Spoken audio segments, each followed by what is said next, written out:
თვითმმართველობის არჩევნებში მონაწილეობს პოლიტიკური პარტია გირჩი.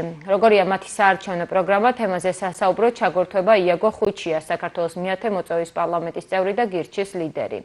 გამარჯობა, დიდი მადლობა, რომ დრო გამონახეთ და მონაწილეობთ ჩვენს გადაცემაში. ბატონო იაგო, რა არის თქვენი საარჩევნო პროგრამა და რას პირდებით ამორჩეველს?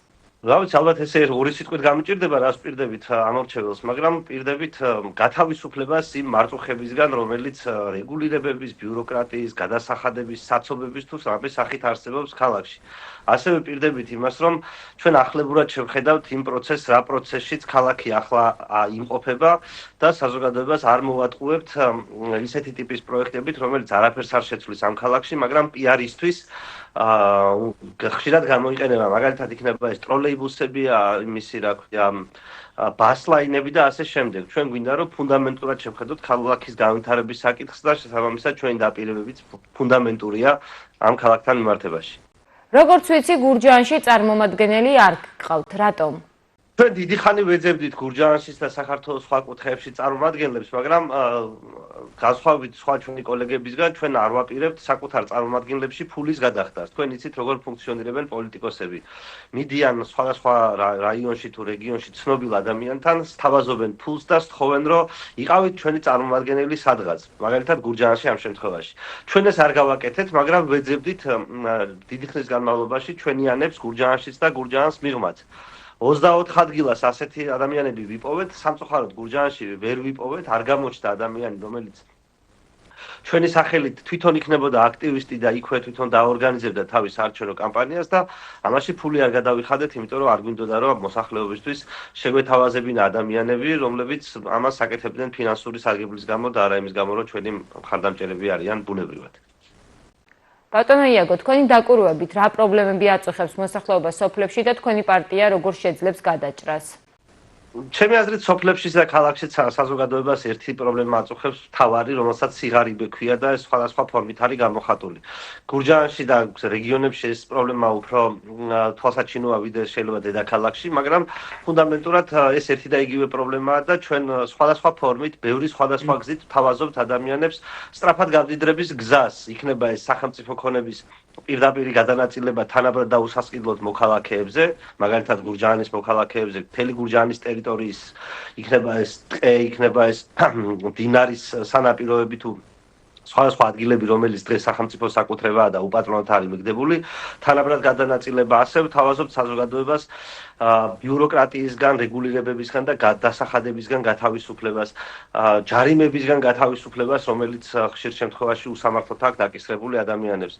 ეს საკმაოდ ფუნდამენტური საკითხია და მე მგონი 5 წუთიან ინტერვიუში ვერ ამოვწურავთ, მაგრამ ყოველ შემთხვევაში ვთავაზობთ იმ ტვირთისგან გათავისუფლებას, რომელიც სახელმწიფოსგან მოდის ადამიანებს. და ბოლოს თქვენი საარჩევნო პროგრამა რო გაგვაცნოთ, პრიორიტეტები რა არის?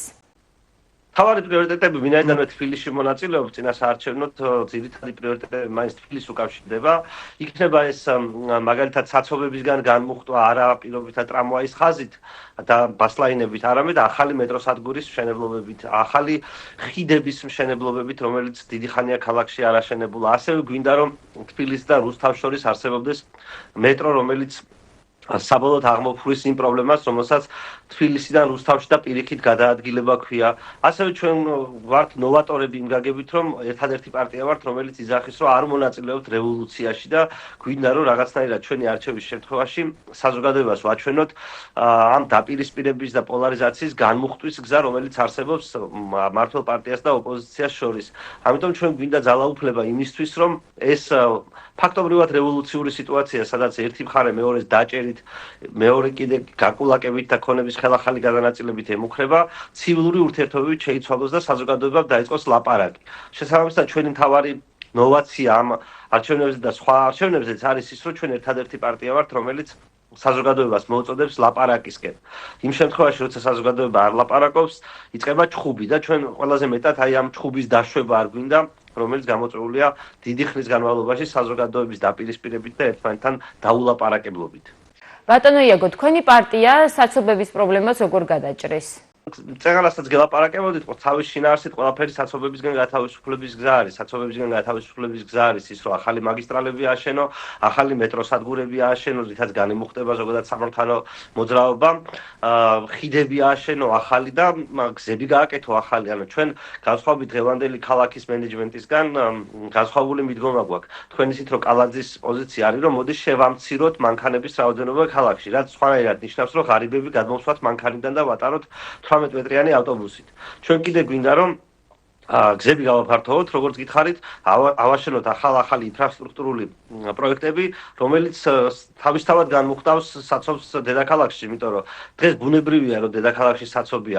ის დედაქალაქის ქუჩები, ხიდები თუ მეტროსადგურები ყველაფერი გათვლილია 10-ჯერ ნაკლებ მოსახლეობაზე, რომელიც 80-იან წლებში იყო დედაქალაქში, მაგრამ დღეს, როდესაც ნაცვლად 100,000-ისა მილიონი მანქანა დადის ქალაქში, რასაკვირველია, თუ ახალ ინფრასტრუქტურულ პროექტებს არ წამოიწყებს, საცობები სულ იქნება და ჩვენ გვინდა რომ ახალი რაღაცები ვაშენოთ და ამ მშენებლობებით განმუხტოთ ის საცობები თუ სხვა გავგებრობები, რომელიც ქალაქში ხშირად გვაქვს. დიდი მადლობა, რომ მიიღეთ ჩვენს გადაცემაში მონაწილეობა, წარმატებას გისურვებთ.